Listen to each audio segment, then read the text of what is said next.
नमस्कार, जोहार। मैं संजीव कुमार और आप देख रहे हैं एनबीसी 24। राज्यसभा सांसद आदित्य साहू ने वन नेशन वन इलेक्शन को लेकर कहा कि जब वन नेशन वन इलेक्शन होगा तो जिस तरह से आर्थिक जो क्षति होता है, खर्च अधिक होता है, इस पे कंट्रोल होगा। क्या कुछ कह रहे हैं, तमाम मुद्दों पे आप सुनिए। नेशन वन इलेक्शन को लेकर बीजेपी एक बार फिर से एक्टिव दिख रही है पूरे देश भर में। तो बीजेपी ही ना एक्टिव दिख रही है, पूरे देश के लोग एक्टिव है। क्योंकि आप कल्पना करिए, जो प्रत्येक वर्ष कोई ना कोई प्रदेश में चुनाव होता है। अब प्रदेश में चुनाव होता है तो उस सीमाने के जो राज्य होते हैं वो भी डिस्टर्ब होते हैं, सरकारी खजाने की भी लूट होती है। यदि वन नेशन वन इलेक्शन एक साथ होता है, एक साथ चुनाव होते हैं, समय की बर्बादी होगी, पैसे की बर्बादी रुकेगी, संसाधन की बर्बादी रुकेगी। तो आम लोग इससे खुश हैं। कुछ चंद लोग, मैं बोला, जो स्वार्थ की राजनीति करते हैं, परिवार की राजनीति करते हैं, वैसे लोग इस प्रकार के विषय को लोगों को धोखा करके गुमराह करने का काम कर रहे हैं। ये राज्य में हित में है, देश हित में है और जनता हित में है।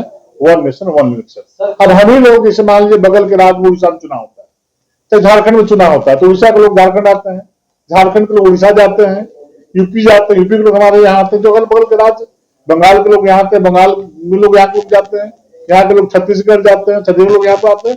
इस प्रकार से एक दूसरे को सहयोग करते रहते हैं। तो इससे क्या होता है कि समय की बर्बादी होती है और संसाधन का भी दुरुपयोग होता है। तो इससे बचने के लिए, देश को आगे बढ़ाने के लिए, देश को आगे ले जाने के लिए, यहाँ की जनता को आगे ले जाने के लिए वन इलेक्शन वन नेशन या वन नेशन वन इलेक्शन बहुत ही जरूरी है और इसमें संशोधन होना ही चाहिए। सर, कल आपके प्रवक्ता ने मुद्दा उठा दिया कि मुक्ति मोर्चा को लेकर कि वन एक नेता एक पद होना चाहिए।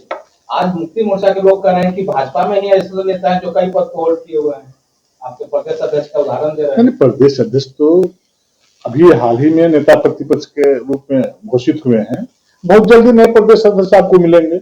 ऐसा थोड़े कि आदरणीय बाबूलाल मरांडी जी हमेशा ही प्रदेश अध्यक्ष बन गए। अभी संगठन की चुनाव की प्रक्रिया चल रही है। आने वाले 1-2 महीने में नए प्रदेश अध्यक्ष आपको मिलेंगे। इसलिए इस पर थोथी दलील देने का काम नहीं करें। ये परिवारवादी पार्टियां हैं। हेमंत जी के बाद कल्पना सोनी क्यों बनेंगे? कोई अल्पसंख्यक समाज से क्यों नहीं बनेगा? कोई पिछड़ा समाज से क्यों नहीं बनेगा? सभी से आप वोट लेते हैं तो अपने अपने परिवार के लोग क्यों बनेंगे? ये विचार करना चाहिए। जो लोग इस तरह की बातें बोल रहे हैं उनसे पूछिए कि आप अध्यक्ष क्यों नहीं बन सकते हैं, आप कार्यकारी अध्यक्ष क्यों नहीं बन सकते हैं? सिर्फ वही और वही क्यों बन सकते हैं? इसलिए आत्मचिंतन करना चाहिए। इस तरह का बात बोल करके लोग सोचते, इस तरह की बात करके हेमंत जी को खुश करके उनसे लोग सोचते हैं कि कुछ ना कुछ फायदा उठा लें। कुछ राजनेता चाहते हैं कि अपना वाही लूटें, लोगों को गुमराह करके फिर इसका विरोध करें। तो पहले देखना चाहिए कि किसका सीट घट रहा है, किसका सीट बढ़ रहा है। आबादी बढ़ी तो स्वाभाविक सीट बढ़ेगा। जिसकी आबादी जितनी उसको उतना हक मिलेगा, अधिकार मिलेगा। किसी समाज का विरोध करने के लिए परिश्रम नहीं किया जाता है, ना किया जा रहा है। ये परिश्रम तो पूरे देश में हुआ है। जिन राज्यों में परिश्रम नहीं हो पाया था उन राज्यों में फिर से परिश्रम होने जा रहा है। इसलिए इस प्रकार के झांसे में जो लोग आपस में फूट करके, लोग धोखा दे करके, बरगड़ा करके राजनीति करते हैं, वही लोग इस प्रकार की बातें बोलते हैं। तो सामने आ गया किसका कितना सीट रहेगा।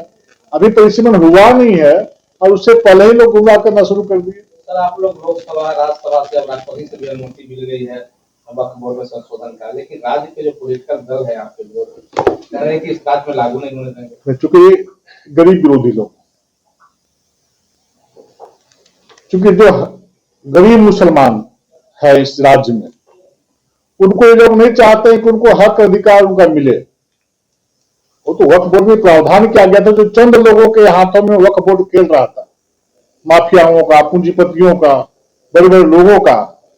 जब उनका अधिकार छीना जा रहा है, गरीबों के हाथों में सौंपा जा रहा है, तो इन लोग को दर्द हो रहा है। चूंकि उनके साथ इन लोग की मिली भगत है। आम आवाम, मुसलमान समाज के, अल्पसंख्यक समाज के लोगों को मोदी जी ने चिंता की है, वक्फ बोर्ड में संशोधन किया है और उन लोगों को सुविधा देने के लिए, लोगों को हक और अधिकार देने की बात हो रही है। इसके मतलब ये लोग विरोध कर रहे हैं तो झारखंड राज्य में आने आ सकते हैं। भारतीय जनता पार्टी हमेशा विकास के साथ रहती है, हमेशा चाहती है कि बड़े बड़े उद्योगपति इस राज्य में आए, नए कल कारखाने खुले, यहाँ के लोगों को अवसर, रोजगार का अवसर प्रदान करें। इसका पक्षधर हमेशा भारतीय जनता पार्टी रही है और आगे भी रहेगी। अब जो लोग बदले बदले नजर आ रहे हैं उनसे बदले बदले पूछिए कि वो लोग क्यों बदले बदले नजर आ रहे हैं। अच्छा, एक तरफ मुख्यमंत्री उद्योगपति से मिल रहे हैं, बड़े बड़े उद्योगपति से, दूसरी तरफ कांग्रेस विरोध भी कर रही है अगर हटाने की बात की जाए। देखिए, जहां स्वार्थ का गठबंधन होगा, स्वार्थ में डूब करके जब जहां पर गठबंधन करते हैं लोग, किसी प्रकार की राजनीति चलती है। जिसका जहां स्वार्थ सधेगा वो पक्ष में बोलेगा, जिसका स्वार्थ नहीं सधेगा वो विपक्ष में बोलेगा।